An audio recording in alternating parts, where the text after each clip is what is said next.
Hello everyone, and welcome to a special episode, a one episode only playlist. I thought I would show off a silly game that I discovered recently. Right now we're just looking at a terminal because it is a game played over the terminal, and it doesn't really have a splash screen, so as soon as I start playing we'll be going, so I wanted a second to introduce it. We're going to be playing Air Traffic Controller, which is a game where you play as an air traffic controller directing planes around on a grid, trying to get them to where they want to go and avoid making them crash into each other. Here we go, air traffic controller. I'll try to explain what's going on and play a bit more slowly at the beginning than I typically do. So this this central area, the big thing dominating view is the map, and the planes are moving around. This is a real-time game, not very real-time, of course, but you have to do things quick enough. It's not like Crawl where you can pause as long as you want. And so, like this plane here says A7. This means there's a plane there, and you can tell because it's highlighted. It's all very nice. And we can give this plane instructions, but first we have to understand what it means to say A7. So planes have a letter. This plane is A.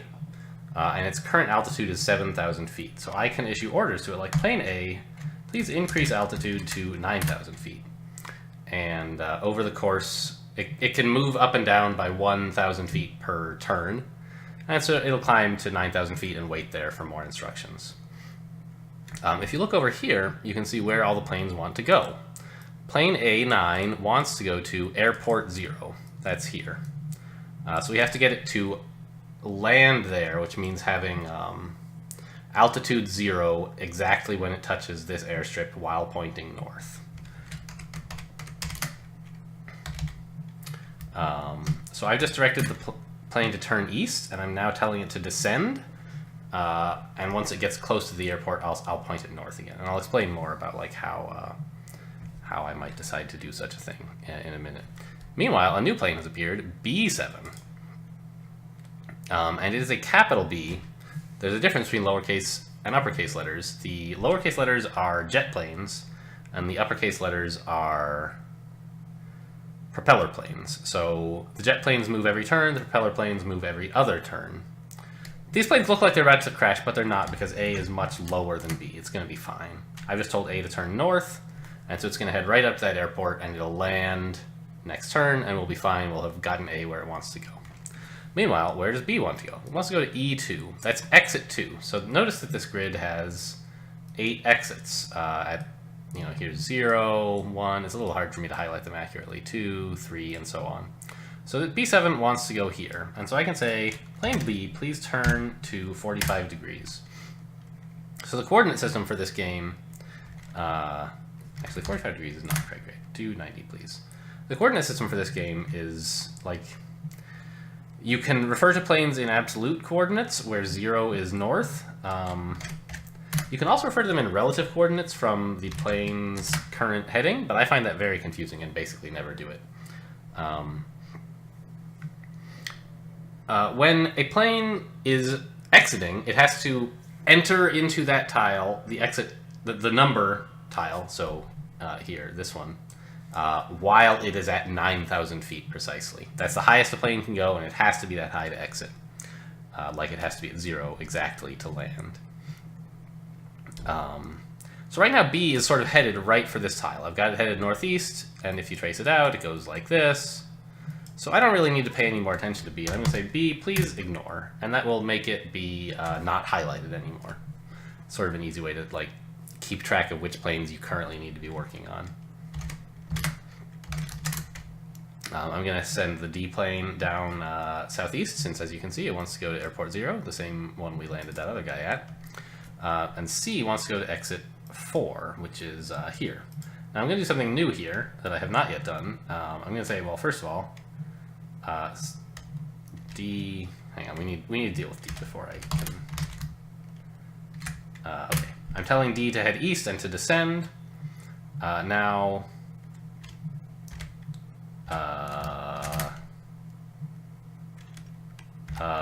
there may be some problems coming.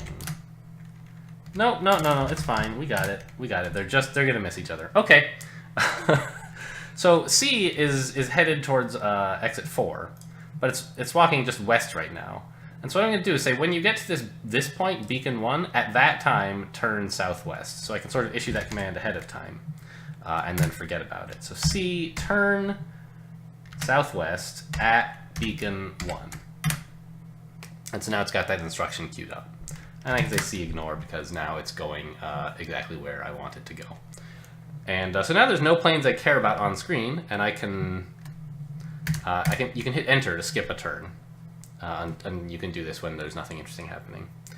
We've got a new plane has arrived, but this is the first one that's not flying in. It's taking off from one of our airports. So E is at altitude 0 now, and it's headed towards exit 6 over here. And it's currently on the ground at airport 1. So I have to make it take off, I say, E, raise altitude 9,000, please. And it's a propeller plane, so it's still at the airport on the ground. It's like taking off. Now it's in the air, and I can say, E, turn northwest, please. And eventually it'll do that. I'm going to skip a few turns now. E, turn west. Where does F want to go? We have this new F. It wants to go to exit 5, which is just northwest of here, so that's nice and easy. F89. And I'm just waiting. E is now lined up with... Well, it wants to go to exit 6. For some reason I thought it was going to exit 7, which is a bit trickier to land at. E turn southwest, I guess. E turn west. And my plan now is to just bounce E off of the 1 beacon here. It's not the most direct route. But it is like fewer... I don't have to remember the timing as carefully if I just bounce it off these beacons, rather than like waiting for it to get to exactly the right place to turn it towards the exit 6. I'm going to bounce it off beacon 1, then 2, and then head west, which is a bit simpler. I'm sending F towards exit 5, and now we have G coming in. It's a faster plane headed towards exit 5. I'll just send it southwest, tell it to raise to altitude 9,000. Meanwhile, E has turned north as we wanted, and I'm just going to now issue a new order. E turn west at beacon 0. And actually, let's not do that. There's another way you can issue orders. You can say B turn towards exit 6 at beacon 0. Oops. E turn towards beacon 6 at... No. Exit 6 at beacon 0. Usually... I don't bother with that, since it's easier to just type out turn west than it is to say turn towards exit 6. But on occasion, like if a new plane arrives, and like I'm busy with some other planes, but I want to send that one towards its destination, I'll just say, okay, fly towards exit 5, wherever that is, and then I'll get to you later. So what are the rules for collision? We've talked about how to successfully do things, how to exit... how to exit a plane, how to land a plane, how do we crash a plane, how do we lose? That's the only... There's no victory condition. You never win this game. You just land a certain number of planes successfully, and then eventually you lose by crashing a plane or sending it somewhere it doesn't want to go. So if a plane leaves the play area except through an exit, that's illegal. If a plane leaves through an exit it doesn't want to, that's illegal. If a plane leaves through an exit while not at altitude 9,000, that's illegal. If a plane reaches altitude 0 while it is not at an airport that it wants to land at and pointing the right direction, that's illegal. You lose for that. And the one that's a little bit tricky is planes crashing. I often get this, well, I don't know about often. I think more often I accidentally send a plane to the wrong place. But it's easier to miss that planes are crashing. So the rule is not that planes don't have to overlap to crash with each other. Rather, they have to be adjacent or overlapping in all 3 directions. Dimensions, I should say. So they have to be within 1,000 feet in altitude of each other, and within 1 tile north, south, east, west of each other. Where's K going? Or that's L, I guess. L is going towards exit 5, which is up northwest. See, right now, these planes are close enough that they would crash, except that J is higher than H by 2, and so they're not crashing.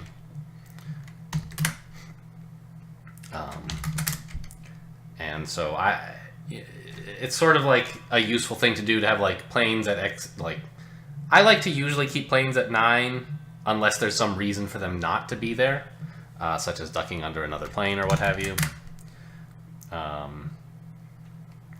I don't like to keep them at 7 when they're near the edges, because planes are always at altitude 7 when they enter the play area.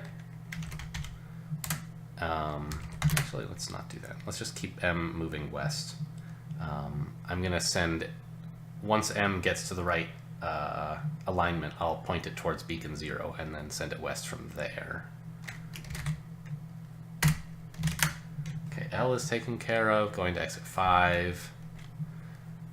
N is going towards the airports, so I like to keep planes high even when they're headed towards an airport.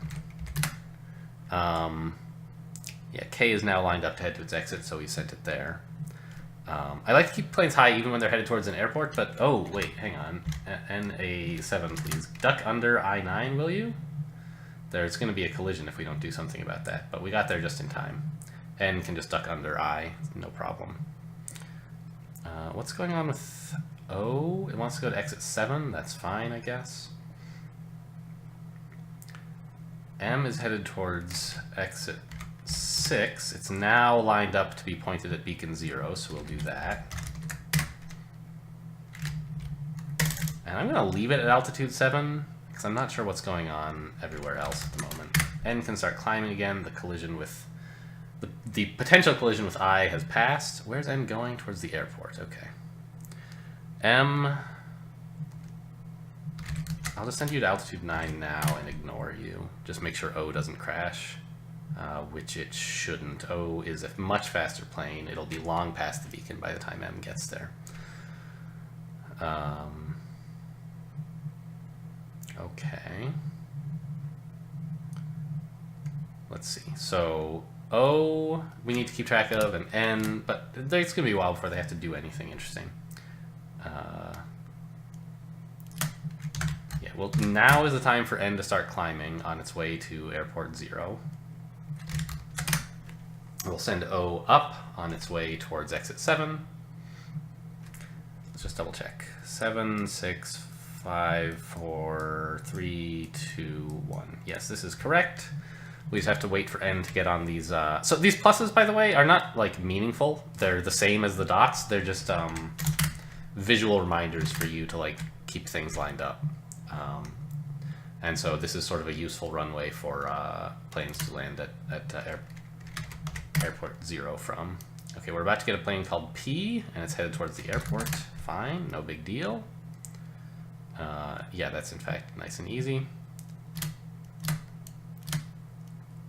N turn north, and now N is taken care of. P turns southwest, and then when you arrive at beacon 1, please turn east.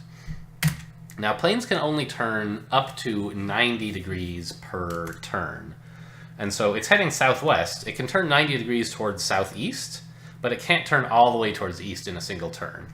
And so it'll end up southeast of the beacon, and then it'll turn east, which lines it up perfectly. So it'll be here, heading southeast, and then it'll turn east, and it'll follow sort of this track, which is perfect, because it gets it right towards airport 0. I love it when planes come in along this southwest plus sign towards airport 1. It's nice and easy. You just need to know when to tell them to descend rather, which is here. Not here, but there. And now P is taken care of. It's going to land all by itself. We don't have to do anything. Great. Let's get some new planes. So we can start playing a little bit faster now that you guys sort of know what's going on. We have 2 planes at airport 0 already. Where's Q going? Q's going towards exit 0.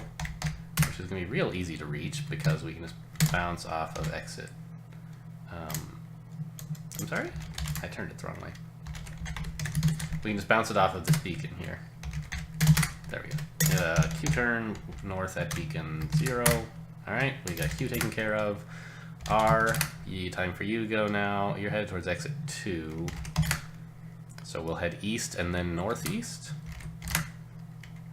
ignore R. There we go. So there are a number of playing fields you can play on, and there's also a level editor you can use if you like to define new levels. Ooh, this is interesting. They're both headed towards exit 2, but I guess T will get there much sooner, so it's fine. I've barely played on any levels except for this default level. I tried the, when I was learning to play, the easy level, which I did not find easy at all. It was much smaller and more crowded. I also tried like Atlantis, which had a lot more airports and beacons, and it just like had planes arrived much more quickly. I don't think I landed any planes before I got a collision. It was awful. I was so overwhelmed. Okay, suddenly there's 3 planes. That's a bit... I should have left U at the airport. But okay, U is headed towards exit 7. Okay, V is going towards exit 4, which is down to the southwest sort of area. And I'm going to tell U to hide itself for now, and then once it's made its turn at beacon 0 to go re-highlight it to remind me I need to do something with it. It's a nice thing you can do. Yeah, X is lined up now to head towards beacon 4, so we'll forget that. And V is also now headed towards exit 4, so that's all fine. Those planes are okay. What does W need to do? Airport 1. Stay at altitude 7 for now so we don't collide with U, I guess. Okay, and now we start climbing again. Y is headed towards exit 0 up to the north. And W is headed towards airport 1. I sometimes forget and send planes to the wrong airport, which sucks. Okay, head south towards this beacon. The beacon is a nice sort of rendezvous point for landing at either airport. Y is now lined up with beacon 0, so I'm sending it that way and saying turn north at beacon 0. Y, ignore. W is headed towards airport 1, so this next step is when we will want to tell it to send right here. Actually, hang on. Go south one more step first. I was going to time it wrong accidentally. Okay. Now you have enough space that you can start to that will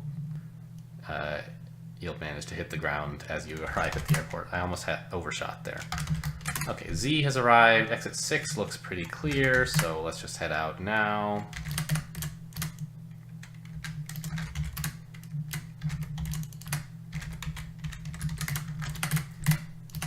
And that way, I don't know, I like to head them... I like to, when there are not a lot of planes on the screen, have the planes that are on the screen head towards... be taken care of as quickly as possible. Which is to say, not to have them exit as quickly as possible, but to have them on a path towards the exit as quickly as possible, so that I can forget about them in case things get crowded.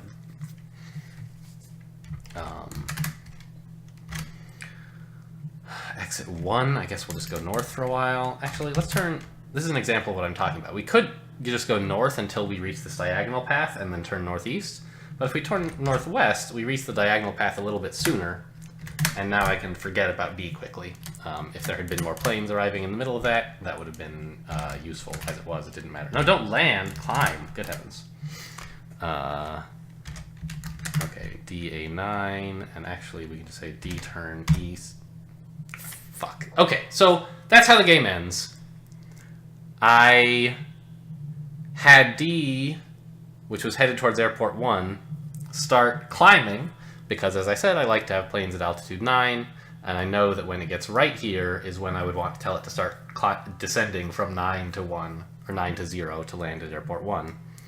But I forgot that plane B was right here at altitude 9 already. I needed to have D fly under it before it started climbing. So I had D climb too soon, and we had a crash. So we landed 27 planes safely, not close to my high score, But I'm glad that this episode is not going super duper long. So I don't know. It's kind of fun. Not something I plan to devote huge chunks of my life to, but a fun thing to get sort of good at. I like air traffic control kind of style games. And this is kind of a neat twist on it in that, like, I also like terminal games, and so this is something that I can play from, like, basically any computer, which is nice. You know, I'm playing this on the same server as my Advent of Code stuff, so... Anyway, I guess that's it. We're about done here. Took 20 minutes for one game. Not the best. My high score on this server is 88 planes, but actually the best that I did was, while I was on a plane, believe it or not, thought it was appropriate. I think I landed like 300 planes, something outrageous like that. It was a lot of planes. I was very pleased with that, but that was on my laptop, so the high score's not here. Anyway, you know, if you guys want to give this a try, I don't know how to suggest you do that. If you have a Unix-like computer, it's in the package bsdgames. You can just install that, and it's under ATC. There are probably online servers hosting it. In fact, let's check real quick. Let me grab a browser window that we're using for Advent of Code here. Okay, so if I wanted to look for ATC console game online SSH BSD games or something, what do we get? Top 10 command line games for Linux. Wow, cool. So will it tell me how to do it? Like, so you guys are now looking at the browser, correct? Yes, okay. Top 10, Cowsay, Arithmetic, Backgammon, Worm, Tetris, Monopoly, ATC. So this is basically just telling you, like, download a server, build it yourself, or install it or whatever. And you'll want to read the manual. It took, when I first opened ATC and looked at the screen, I was like, what in the world is this, right? Like, and let me show you what my first game of ATC looked like, by the way. Okay, I'm at this, I'm like, what? Question mark. A. What? H. Question. Control C. Yes, I don't know how to play. Like, that was my first game. But the manual is reasonably clear if you're willing to put up with reading a manual. And after that, the game was kind of fun to play. So give it a try if you're inclined, or don't, you know. Just thought I'd show you guys this neat game that I found. Thanks for watching, and I'll see you next time.